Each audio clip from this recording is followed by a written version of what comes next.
Your love is making me high.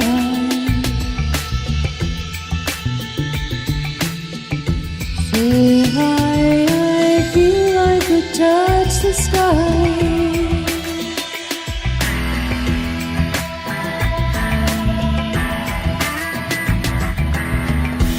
When I spend time with you, you chase away the blues.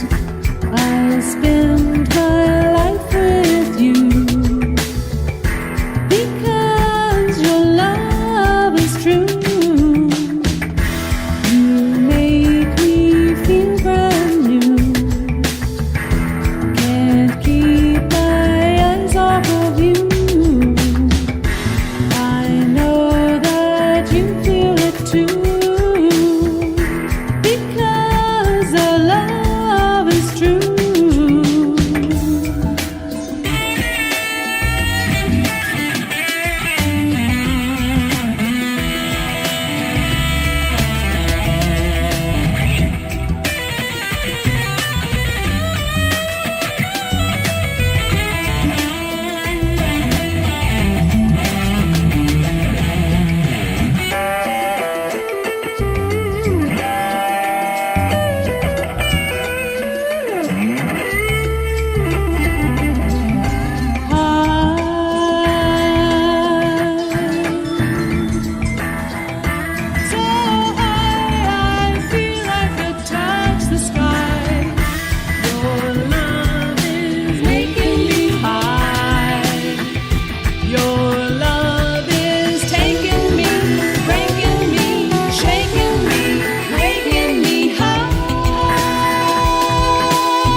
When you take a walk with me, and I see the way you look at me,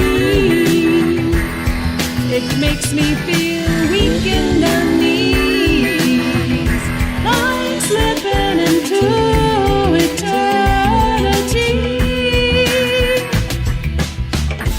Your love is taking me, breaking me, shaking me, making me high.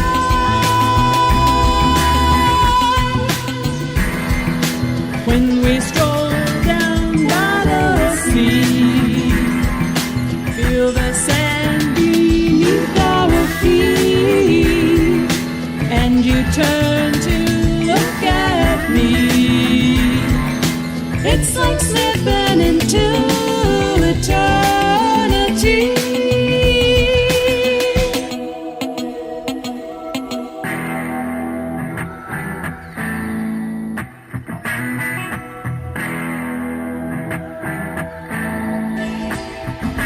Your love is taking me, breaking me, shaking me, making me high. Your love is making me high, so high I feel I could touch the sky. Your love is making me high. And there you have it. Your love is making me high.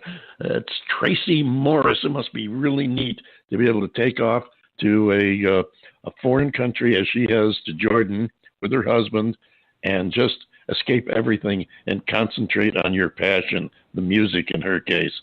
That's it's got to be a unique experience. And you heard it right here on the David Bowers Award. Next up, we're going to have a totally different feel for you. I think you're going to find this is a little bit more up-tempo and is, get your blood stirring a little bit, I think. They call themselves the Jangling Sparrows, and they're here with Look Away Twice. Oh,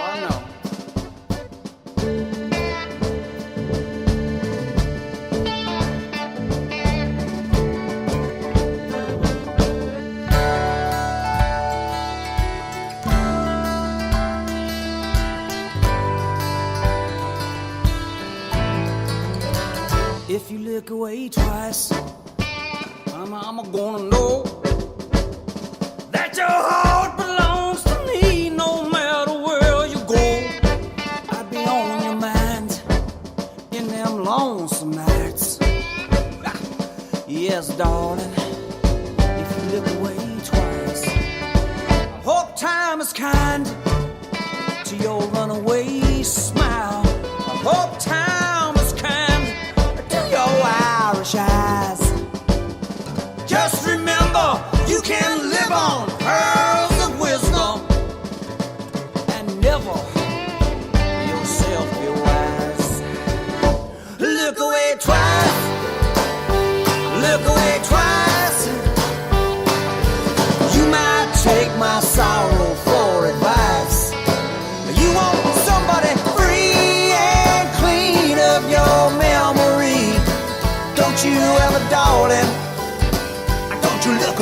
Look away, look away. You gotta be tough. I know leaving things behind, Lord, is hard enough. But your heart surely does pay the price. Yes, darling, when you look away twice. I'll be the mantra that you chanted. I am the ghost you summoned to give yourself a scare. Oh, I am the mountain that you take for granted. 'Cause I won't ever leave you, I swear. Look away twice. Look away twice. You might take my sorrow for advice. You want somebody free and clean of your memory.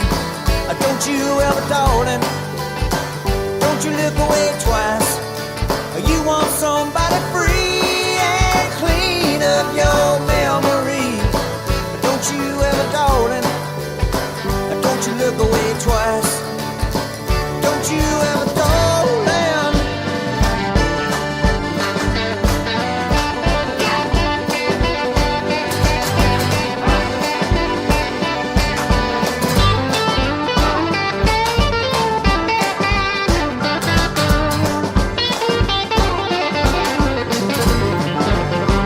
Yeah, boy.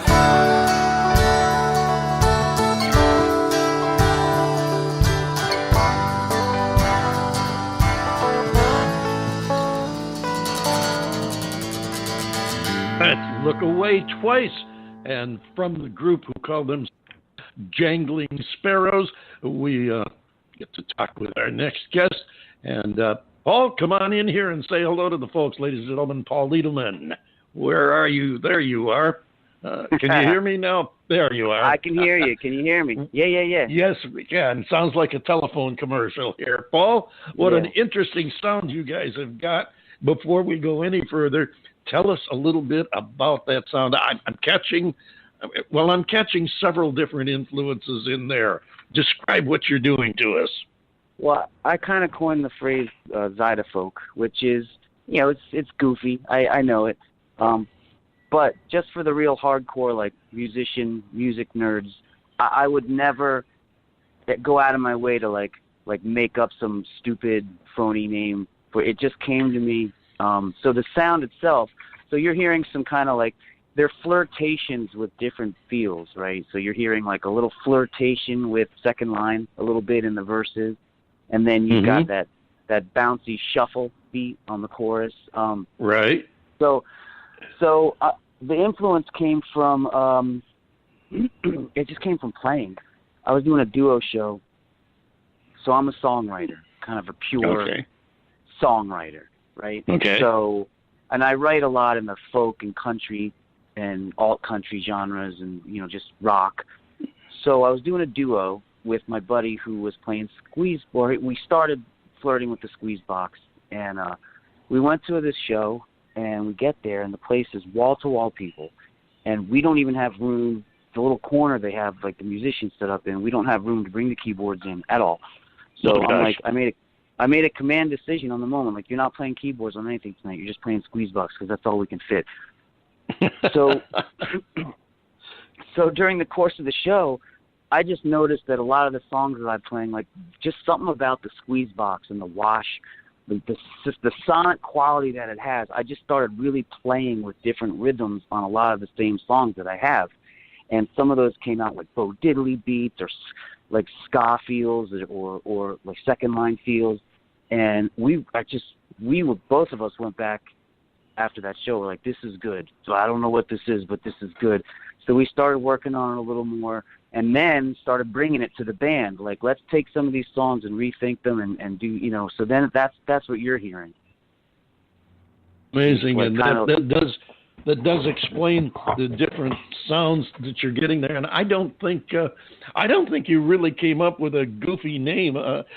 All musical subgenres have names that I suppose if we looked at them, prior to their. Look, I'm sorry to cut you off. Go ahead. Go ahead. I was just gonna say, like, I just mean that, like, if I were like just a total music nerd, like back when, like, before I started really pursuing this that seriously, you know, I was just like every other music nerd. I was like really judgmental. Everything stunk, and if I heard that back like in those days, I'd have been like, "That's so pretentious. Zydeco is so stupid." You know, so I just want to like that would have been me. Totally would have been me, but. Like I just thought of the name. We were running around. We were driving on tour, and it just kind of popped out. And then my first thought was, you can't use that. I can't use this. It's so corny. But then I'm like, you know what? Screw it. I'm using it. You know? I don't know. I like it. All I these like it a lot. I think subgenre names start out. They're going to sound rather strange. I mean, let's face it. If somebody had come to us back in the '60s and asked us what we thought of disco funk. We say, you know, what restaurant carries that? You know, what's in it? But no, I don't think it's that off the wall at all. I think it's actually, I think you hit the nail on the head, don't you, John? I do. I like it. The name that you've come up with is, for me, based on what I just heard, with the zydeco influence that you've got in there, Jangling Sparrows just seems to be a natural. Now, I don't know if you purposely meant to come up with a New Orleans kind of a sound, but, brother, you did, and it sounds great. Good. I would call them more, like, I look at them more as flirtations rather than going straight to, like, to me, the music still has to stay rock and roll and stay true as a song, like a songwriter-driven piece.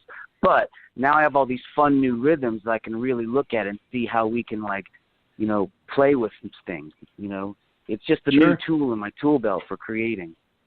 Well, tell us about the. Well, you said you started out as a duo, so tell us about your partner in the duo, and then perhaps you can tell us a little more about the guys in the full band. Yeah, I mean, I go through lineup changes the way. I mean, it's. I don't even. You know, I'm rehearsing with a new unit actually Sunday already, and I've already been through a rhythm section since that album, and I'm finished recording another one with the new rhythm section, who is also gone. But that is the nature of the name of the band, by the way. Jangling Sparrows came out. I came up with that exactly. It's kind of sarcastic because it's supposed to be like this image of like people that I can't keep in the band. They either have too much going on, or they can't tour, or this or that, you know. So it's always changing. So my buddy Eric was a keyboard player, and we were doing a duo thing for a while. He's also since moved on, but he was with me for a couple of years, which is the longest I think anyone's been with me. But he was down to tour, so we started hitting the road, and he has he was just playing keyboards. He's a keyboardist. And, you know, I wasn't happy with the duo show, you know, because I don't want to rag on keyboard players, but, like, they just can, if they're not used right in